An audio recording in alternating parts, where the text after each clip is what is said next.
बहन साथियों, तो जैसा कि आप जानते हैं कि लगातार हम सेशन लेकर आ रहे हैं फेसबुक पे, और ये सेशन लगातार चलता रहेगा। ओके, एसी एसी ऑन करा दीजिए, थोड़ा गर्मी ज़्यादा लग रही है। हाँ, okay.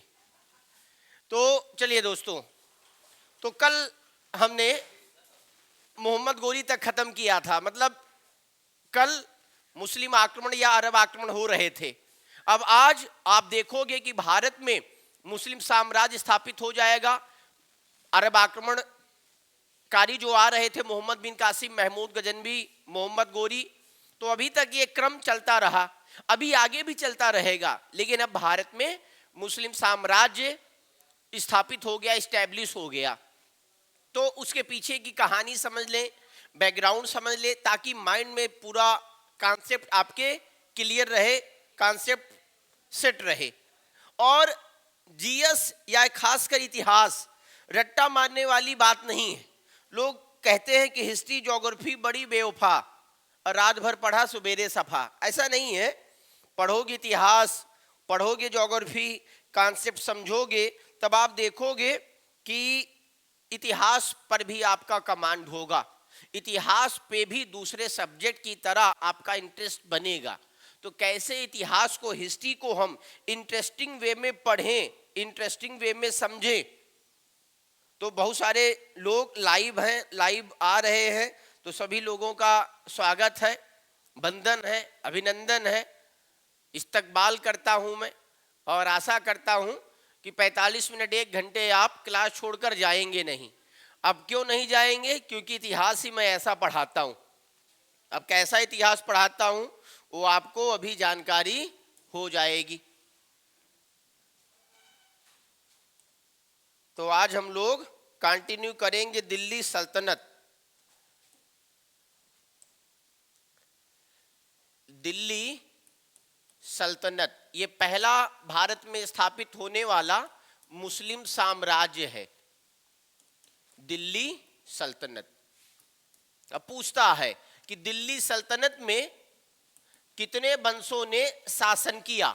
How many dynasty could able to rule in Delhi सल्तनत? तो 5 वंश हैं जिन्होंने दिल्ली पर शासन किया, दिल्ली सल्तनत में शासन किया। ओके, तो जो भारत में पहला मुस्लिम साम्राज्य है उसको हम दिल्ली सल्तनत के नाम से जानते हैं।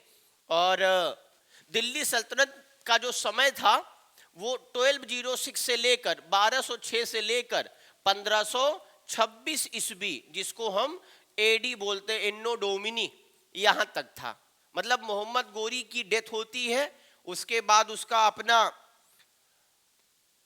जो दामाद था, सन इन लॉ था, जो गुलाम था, कुतुबुद्दीन ऐबक, वही दिल्ली सल्तनत की स्थापना करता है, गुलाम वंश की स्थापना करता है। राइट। तो दिल्ली सल्तनत की शुरुआत ऐबक ने करी। मोहम्मद गोरी की डेथ के बाद 1206 ईस्वी में कुतुबुद्दीन ऐबक से शुरू होगा, और 1526 ईस्वी में पानीपत की फर्स्ट जो लड़ाई हुई 1526 में, जिसमें बाबर ने इब्राहिम लोदी को मार दिया और पानीपत का पहला युद्ध जीत लिया। पानीपत की पहली लड़ाई के साथ ही दिल्ली सल्तनत का विनाश हो जाता है, दिल्ली सल्तनत समाप्त हो जाता है। और फिर एक दूसरा मुस्लिम वंश ओवरटेक कर लेता है, एक नए मुस्लिम साम्राज्य की स्थापना होती है, जिसको हम लोग मुगल काल या मुगल पीरियड, मुगल वंश के नाम से जानते। तो दिल्ली सल्तनत के बाद में भारत में मुगलों का शासन हुआ, जिसमें आप देखेंगे बहुत सारे मुगल बादशाह शासन करेंगे, और मुगलों को ओवरटेक करेंगे अंग्रेज, और अंग्रेजों को ओवरटेक किए हम लोग। तो ऐसे नहीं कहते कि भारतीय महान है, मुस्कुराइए, आप भारत में हैं। तो भारत के इतिहास को आप समझेंगे, भारत का इतिहास बहुत स्वर्णिम रहा है। कुछ इतिहासकार हैं जो कहीं ना कहीं थोड़ी बहुत ऐसी बातें बताते हैं जिससे कहीं ना कहीं हमें पश्चाताप होता है अपने इतिहास को जानकर समझकर। लेकिन मैं आपको ऐसा इतिहास पढ़ाऊंगा जिसमें आपको गर्व होगा एक भारतीय होने के नाते।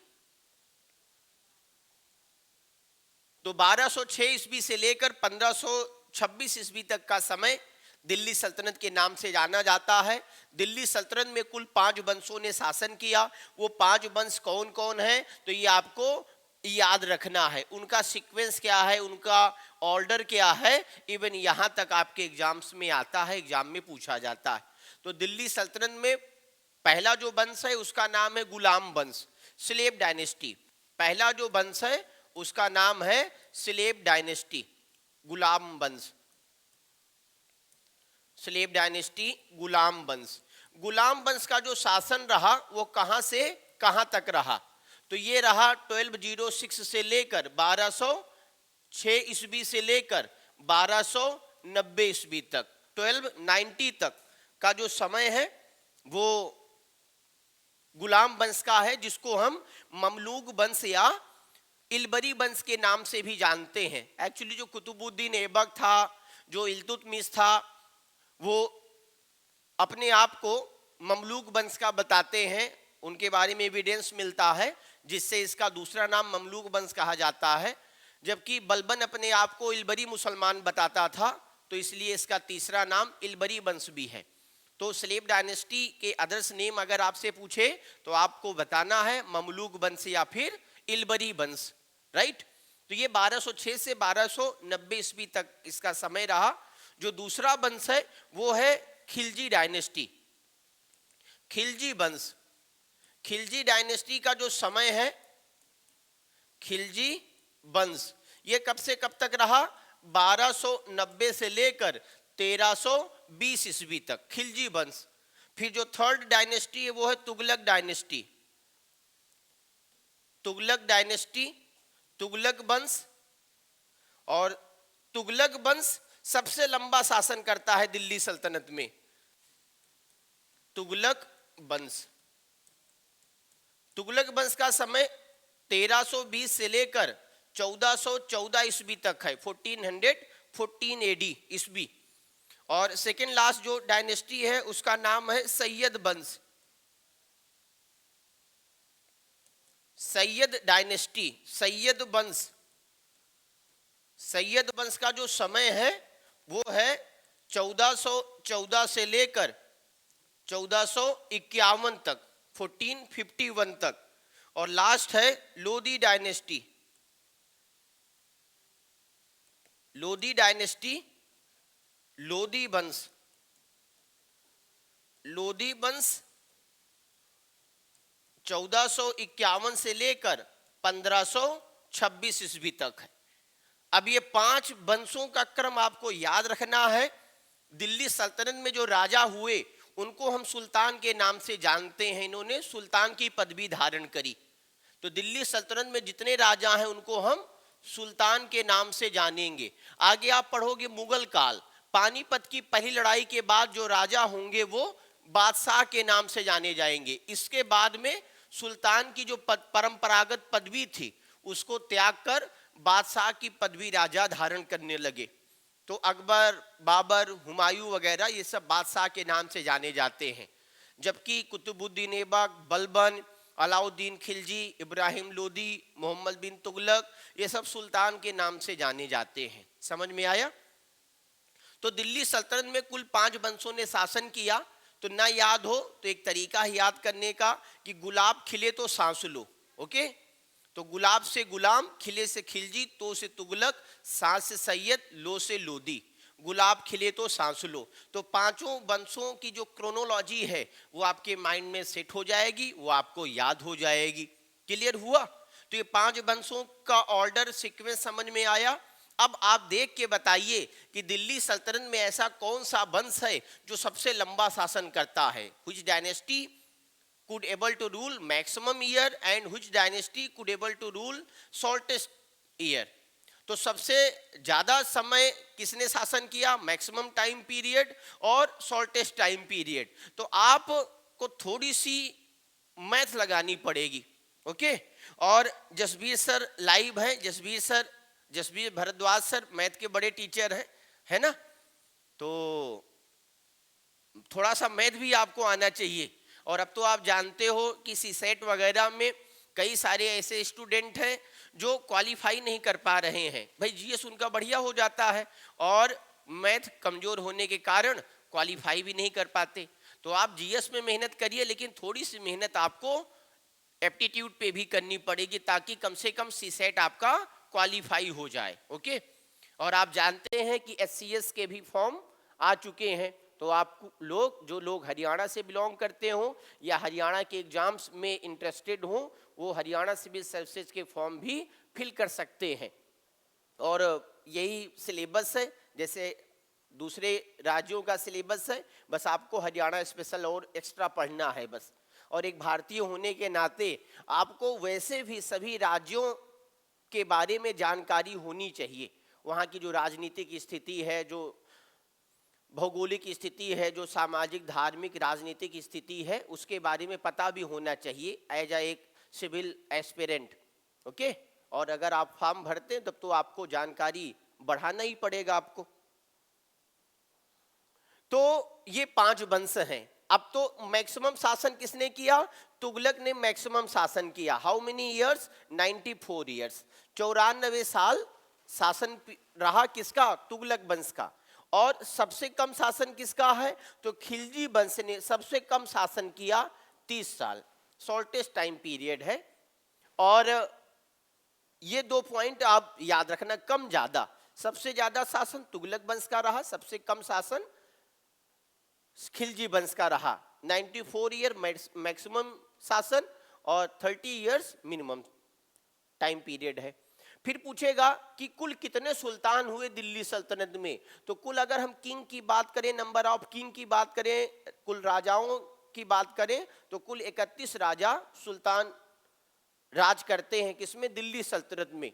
और सबसे ज्यादा इंडिविजुअल किसी वंश में हम नंबर ऑफ सुल्तान की बात करें तो सबसे ज्यादा सुल्तान 11 सुल्तान हुए स्लेव डायनेस्टी में, ममलूक डायनेस्टी में या इलबरी डायनेस्टी में। तो गुलाम वंश में सबसे ज्यादा 11 सुल्तान शासन करते हैं। और सबसे कम सुल्तान शासन करते हैं लोदी वंश में, केवल 3 सुल्तान शासन करते हैं। बहलोल लोदी जो कि फाउंडर था, फिर उसके बाद इब्राहिम, फिर नंबर 3 पर है इब्राहिम लोदी, और नंबर 2 पर है सिकंदर लोदी। तो बहलोल लोदी, सिकंदर लोदी और इब्राहिम लोदी, ये 3 ही सुल्तान शासन करते हैं लोदी वंश में। तो सबसे कम सुल्तान लोदी वंश में 3, सबसे ज्यादा स्लेव डायनेस्टी में। अब सबके बारे में एक एक पॉइंट आपने लिख लिया, एक के बारे में आपने नहीं लिखा। वो कौन सा वंश है? सैयद वंश। तो सैयद के बारे में क्या एक इंपॉर्टेंट मिसलेनियस पॉइंट है जो आपको याद रखना है और ब्रीफ में हम लोग आगे समझने जा रहे हैं। तो यहां पर आप देखोगे कि सैयद एकमात्र ऐसा वंश है दिल्ली सल्तनत में जिसके सारे सुल्तान शिया मुस्लिम हैं। और जो रेस्ट डायनेस्टी हैं, चाहे उसमें हम लोग खिलजी की बात करें, गुलाम वंश की बात करें, लोदी वंश की बात करें, तुगलक की बात करें, तो वो सब क्या है? सुन्नी वंश हैं। और ये सब सुन्नी मुसलमान हैं, और ये सब शिया मुसलमान हैं। अब ये क्या होता है शिया सुन्नी? तो जो कोई भाई मुस्लिम होगा, इस्लाम की जानकारी होगी, मुल्ला मौलवी होगा, तो उसको जानकारी होगी। लेकिन दूसरे जो रिलीजन के लोग हैं या कहीं ना कहीं इस्लाम के बारे में कम जानते हैं, तो वो शिया सुन्नी को परिभाषित नहीं कर पाते हैं, या ऐसा परिभाषित करते हैं कि मतलब ही नहीं है उसका। तो स्पेशली धर्म की बात है, और सभी का धर्म श्रेष्ठ होता है, सभी धर्मों का हमें सम्मान करना होता है। कोई धर्म अपने आप में ना बड़ा है ना छोटा है। और बीइंग इंडियन, जिस तरीके से भारत की अपनी विविधता है, India is a country of diversity, तो इतने सारे धर्म के लोग हैं, संप्रदाय के लोग हैं, तो आपको सभी धर्म संप्रदाय के लोगों के साथ सद्भाव प्रेम बना के रखना है, भाईचारा बना के रखना है। तो अब हम लोग ऐसे शिया सुन्नी पढ़ेंगे ताकि कोई शिया सुन्नी हो वो भी ना हर्ट हो। ओके। तो 5 मिनट के लिए हम इमाम बन जाते हैं, है ना, किसी जामा मस्जिद का। तो इमाम के पॉइंट ऑफ व्यू से हम लोग समझते हैं difference between Shia and Sunni. तो अगला कॉन्सेप्ट आया कि इस्लाम में हम लोग पढ़ते हैं शिया सुन्नी। सुना होगा आपने प्रैक्टिकली। तो क्या डिफरेंस है शिया और सुन्नी में? आइडियोलॉजिकल जो डिफरेंस है उसको समझ लेते हैं हम लोग। शिया सुन्नी, बहुत इंपॉर्टेंट है, यहां से प्रश्न बनते भी हैं। एक प्रश्न मैं आपसे पूछना चाहता हूं, ये डिफरेंस शुरू होने से पहले, शुरू करने से पहले, और जरा सोच के बताना कि सितंबर अक्टूबर में एक मुस्लिम फेस्टिवल होता है मुहर्रम, जिसमें ताजिया निकलती है।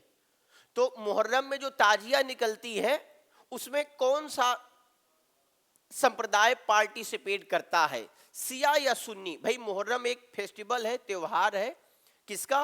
मुस्लिम्स का। अब स्पेशली कौन मनाता मुहर्रम, ताजिया कौन निकालता है? जल्दी बताइए, जब तक मैं पानी पी लेता हूं। एक्चुअली आज मंगलवार का दिन है, फास्टिंग होती है।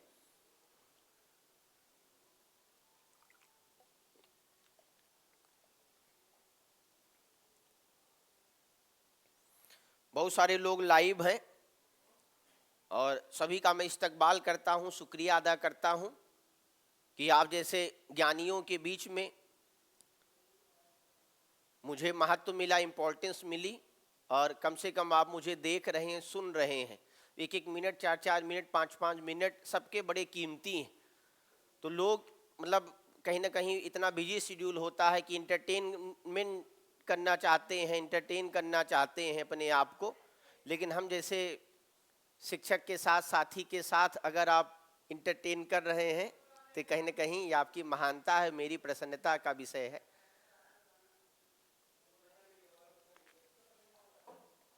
तो याद रखना, ताजिया जो निकलती है ना, ताजिया, वो ताजिया में शरीक होता है शिया। ताजिया, ताजिया कब निकलती है? तो एक त्योहार होता है मुहर्रम, मुहर्रम, मुहर्रम में निकलती है ताजिया, और ताजिया में शरीक कौन होता है? शिया, ना कि सुन्नी। ये माइंड में सेट कर लेना। आप देखा होगा आपने, काफिला निकलता है पूरा, और फोर्स वगैरह लगी रहती है, पुलिस वगैरह की सिक्योरिटी भी होती है जहां से जो रूट होता है ताजिया में शियाओं का, तो कोई किसी प्रकार से धार्मिक विवाद ना हो, डिस्प्यूट ना हो, इसलिए वहाँ की स्टेट गवर्नमेंट, वहाँ की सरकार सुरक्षा मुहैया कराती। तो आपने देखा होगा उसमें लोग शर्ट वगैरह उतार देते हैं, टी शर्ट वगैरह, अपने शरीर पर ब्लेड वगैरह, चैन वगैरह, चक्कू वगैरह मारते रहते हैं, या अली या अली, या हुसैन करते रहते ना। तो वो कौन करता है? ताजिया कौन निकालता है? मातम कौन करता है मुहर्रम में? तो वो कौन है? शिया, सुन्नी नहीं करते, ध्यान देना। तो दिल्ली सल्तनत में मात्र एक वंश जो मुहर्रम में ताजिया निकालता है, मुहर्रम सेलिब्रेट करता है, तो वो कौन है? तो याद रखना, शिया, ना कि सुन्नी। अब आगे आप पढ़ोगे, जो पानीपत की लड़ाई के बाद मुगलों का शासन आया, वो सब भी क्या थे? सुन्नी थे, शिया नहीं थे। लेकिन एक रानी आएगी, आप पढ़ेंगे मेहरुन्निसा, नूरजहां, तो नूरजहां एक शिया मुस्लिम थी, और आगे चल के उसको लेकर जो इतना लंबा डिस्प्यूट हुआ, कहीं ना कहीं उसका शिया होना इसके पीछे बताया जाता है। एक विचार है, वैसे कोई भी व्यक्ति अपने विचारों के हिसाब से इतिहास को नहीं परिभाषित किया गया कि नहीं किया कर सकता है, लेकिन कुछ इतिहासकारों ने अपने हिसाब से इतिहास को परिभाषित किया है। तो इतिहास पढ़ाते समय, इतिहास पढ़ते समय बहुत सारे स्टूडेंट हैं इमोशनल हो जाते हैं और पूछते हैं मुझसे, ये सर बताओ क्या अपना इतिहास ऐसे ही था? आप तो बताते हो कि बहुत गौरवपूर्ण अपना इतिहास था, गर्व करना चाहिए, लेकिन ऐसा इतिहास पढ़ने से तो लगता है कि नहीं, हमारा इतिहास ऐसा गौरवपूर्ण नहीं था। तो बच्चे पूछते हैं कि क्या सर यही वास्तविकता है या हमारे इतिहास से छेड़छाड़ हुई है?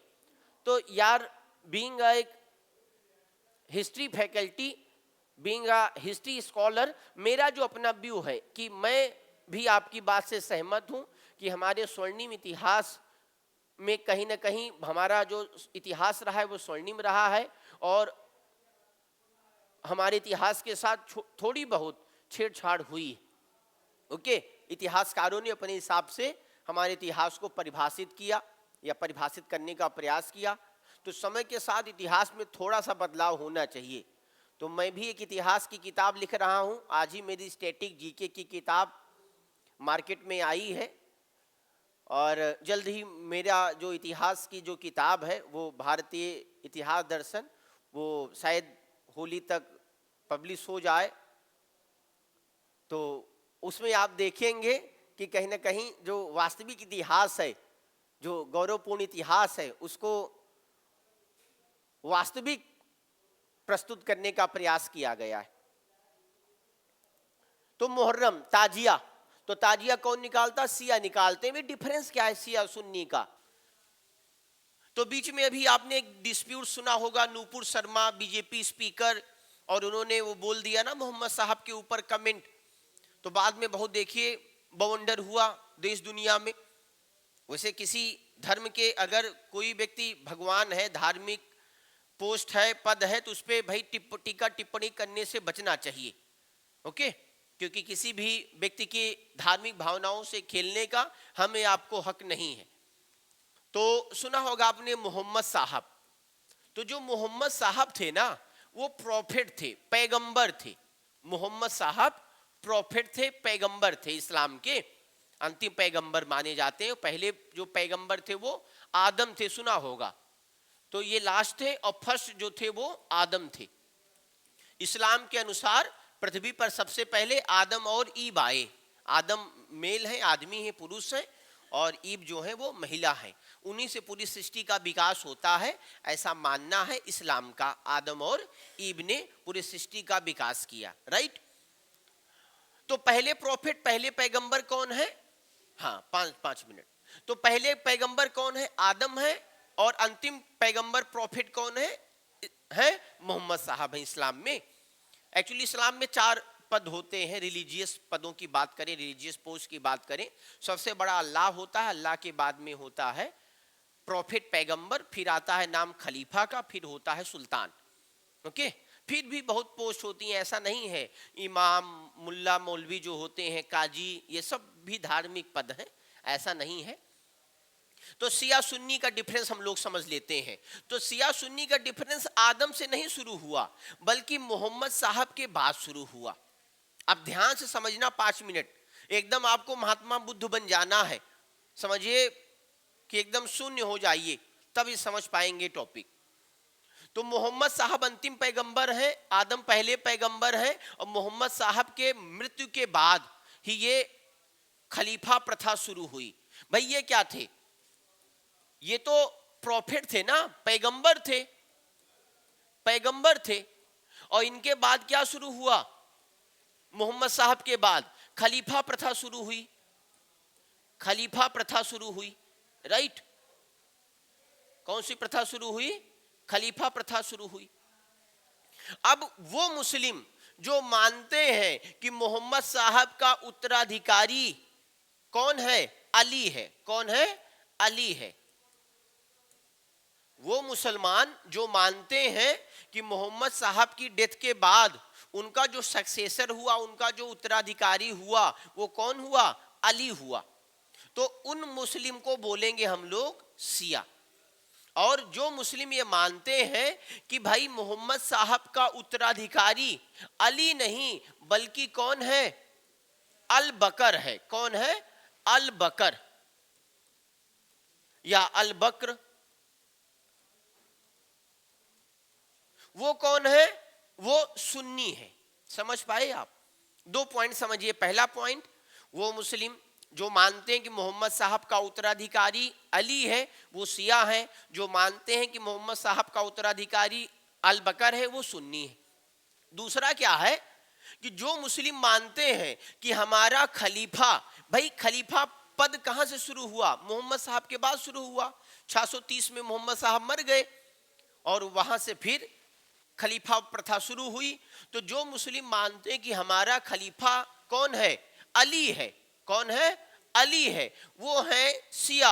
और जो मानते हैं कि हमारा खलीफा कौन है? अल बकर है, वो कौन है? सुन्नी। समझ पाए आप? उसके बाद भी बहुत सारे प्रकार के डिस्प्यूट हैं। हम किसी व्यक्ति के धर्म के मामले में नहीं इंटरफेयर करने वाले। उतना इंटरफेयर करेंगे जिससे कि एग्जाम्स के क्वेश्चंस क्लियर हो जाएं, एग्जाम के पॉइंट ऑफ व्यू से हमारा कॉन्सेप्ट क्लियर हो जाए। अब ज्यादा जानकारी आपको धार्मिक लेना है तो आपको किसी इमाम से, मुल्ला मौलवी काजी से मिलिए, वो आपको धार्मिक विषय अच्छे से समझा पाएगा। राइट, यहां से हमारा एग्जाम क्लियर है। तो पहले पैगंबर कौन है? आदम है।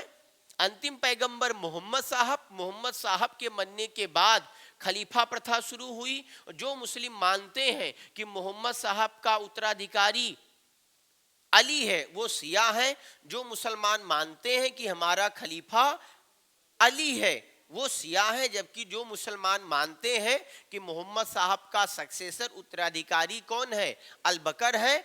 अल बकर हमारा खलीफा है, वो क्या है? सुन्नी है। समझ पाए? इसके बाद भी बहुत सारे लोग बताते हैं वो जूठा खाना पीना वाला मामला, वो सब अलग रखिए आप, वो पॉइंट समझिए जिससे कॉन्सेप्ट क्लियर हो। क्लियर? तो ये शिया सुन्नी समझ गए ना आप? तो शिया सुन्नी में आपस में इन विचारों को लेकर बहुत डिस्प्यूट है शिया सुन्नी में। ओके, तो यही डिस्प्यूट है, यही रीजन है। और कयामत की रात सब मानते हैं, 5 वक्त की नमाज सब मानते हैं, जन्नत और जहन्नुम सबका विश्वास है। ऐसा नहीं है मोहम्मद साहब को सुन्नी ही मानते हैं। मोहम्मद साहब is respected for both Shia and Sunni, दोनों के लिए मोहम्मद साहब आदर्श हैं, रिस्पेक्टेड हैं। जो डिस्प्यूट हुआ मोहम्मद साहब के बाद डिस्प्यूट हुआ। जैसे आपको मैंने बौद्ध धर्म में पढ़ाया है कि हीनयान महायान पहले नहीं था। हीनयान महायान का कॉन्सेप्ट उनके महात्मा बुद्ध के बाद शुरू हुआ। श्वेतांबर दिगंबर महावीर स्वामी के बाद शुरू हुआ श्वेतांबर दिगंबर का कॉन्सेप्ट। ऐसे ही शिया सुन्नी का कॉन्सेप्ट मोहम्मद साहब के बाद शुरू हुआ। अब कहते नहीं कि मुस्लिम में कयामत की रात से तो डरो, कयामत की रात तो ए नाइट ऑफ जस्टिस। तो इस्लाम का मानना है कि एक दिन जलजला उठेगा, सब कुछ जलमग्न हो जाएगा। और फिर जो आप जानते हैं इस्लाम में लोग डेड बॉडी को जलाते नहीं हैं। हिंदू में डेड बॉडी को जलाते हैं और मुस्लिम में, इस्लाम में डेड बॉडी को दफनाते हैं। तो दफनाने के पीछे यही लॉजिक है कि एक दिन कयामत की रात आएगी, जलमग्न हो जाएगा, सब कुछ नष्ट हो जाएगा। तो जो कब्रें हैं ना, उसमें जो रूहें दफन है, अब रात हो रही है, थोड़ा ध्यान देना। वैसे मंगलवार का दिन है, डरने वाली बात नहीं है। आज बजरंग बली की जो शक्ति होती है प्रचंड होती है, लेकिन कहीं न कहीं रात में भूत पिशाच जो होते हैं वो भी अपने प्रचंड शक्ति पर पहुंच जाते हैं। तो जो जो डेड बॉडी है ना, वो माना जाता है कि इस्लाम के अनुसार डेड बॉडी क्या होंगी? जो रूहें हैं, भाई शरीर तो नष्ट हो जाता है, सड़गल जाता है, खत्म हो जाता है, लेकिन जो दफन है रूहें, वो कयामत की रात में क्या होंगी? निकलेंगी। और अल्लाह उनको फिर उनके काम के हिसाब से क्या देगा? जन्नत और जहन्नुम बख्शेगा। ये हिंदू भी मानते हैं कि नहीं, वो स्वर्ग नर्क, तो जो अच्छा काम करेगा उसको क्या होगा? स्वर्ग मिलेगा। हिंदू मानते जो गंदा काम करेगा उसको नर्क मिलेगा। तो कहते भाई अच्छा काम करो स्वर्ग मिलेगा, गलत काम करोगे नर्क जाओगे। तो इस्लाम भी ऐसे मानता है कि अच्छा काम करोगे तो जन्नत जाओगे और गलत काम करोगे तो फिर कहाँ जाओगे? जहन्नुम जाओगे। क्लियर? तो ये कॉन्सेप्ट समझ में आ गया। तो अब हम लोग डिटेल में पढ़ेंगे 31 सुल्तान के बारे में। अब सारे सुल्तान पढ़ने लगोगे तो हो गया, 15 दिन लगेगा सुल्तान पढ़ने में। तो हम 31 सुल्तान में लगभग 10-12 सुल्तान पढ़ेंगे। जैसे गुलाम वंश में, सलेब डायनेस्टी में हम पढ़ेंगे 4 मेन सुल्तान, कुतुबुद्दीन ऐबक, इल्तुतमिश, रजिया सुल्ताना और बलबन के बारे में पढ़ेंगे। उसके बाद हम लोग आएंगे खिलजी वंश में। तो खिलजी वंश में हम लोग पढ़ेंगे स्पेशली एक सुल्तान बहुत फेमस है, वो है अलाउद्दीन खिलजी। तो सभी साथियों का इस्तकबाल जो लाइव है, और ये लाइव सेशन अब आता रहेगा। बीच में मैं 1-2 दिन यूट्यूब पे भी लाइव आया, लेकिन वो क्राउड नहीं आई, वो बच्चे नहीं आए जो मैं डिजर्व करता हूँ। तो मैंने सोचा कि मैं फेसबुक पे आऊँगा, और फेसबुक पे कई वर्षों से लोग हमसे जुड़े हैं और फेसबुक पे एक्टिव हूँ। तो कहीं ना कहीं ऐसे लोगों को पढ़ाता हूँ, ऐसे लोगों को इतिहास समझाता हूँ जो इतिहास समझना चाहते हैं।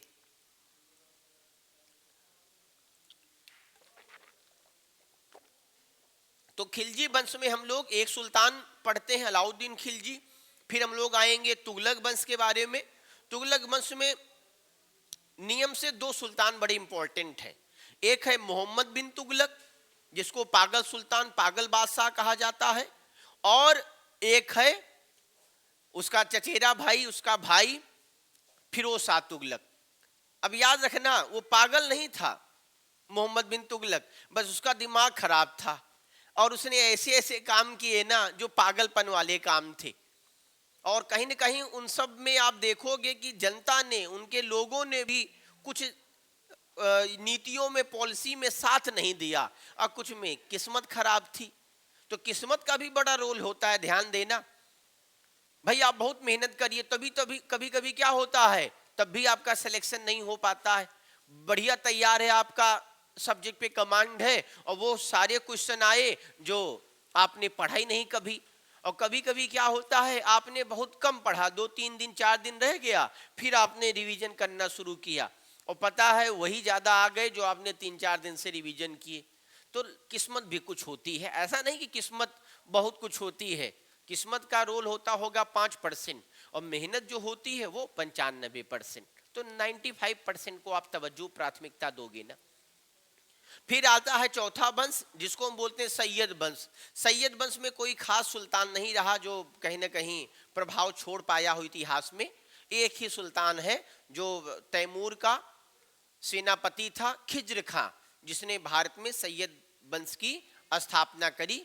तो खिज्र खां जो था वो शिया मुस्लिम था, इसीलिए शिया वंश माना जाता है सैयद वंश को। और फिर उसके बाद में अफगान वंश आया। एकमात्र वंश था जो अफगान था, वो है लोदी वंश। और फिर लोदी वंश का जो अंतिम सुल्तान था, दिल्ली सल्तनत का अंतिम सुल्तान था इब्राहिम लोदी। उसके साथ गद्दारी हुई और उसके अपने लोगों ने, चाचा ताऊ वगैरह ने मिलकर, उसके अपने पंजाब के सूबेदार दौलत खान ने मिलकर, उसके अपने अंकल चाचा सेनापति आलम खान ने मिलकर, और पड़ोसी राज्य था जहाँ का ताकत और राजा था राणा सांगा, जो अपनी वीरता के कारण जाना जाता था। तो इन 3 लोगों ने मिलकर बाबर को भारत आने का न्योता दिया, निमंत्रण दिया। और बाबर के मन में हिंदुस्तान तो था ही, वैसे वो मंगोलिया से आके काबुल में बसा था और काबुल से आगे बढ़ना चाहता था। और पानीपत का युद्ध बाबर का 5वां अभियान था, याद रखना।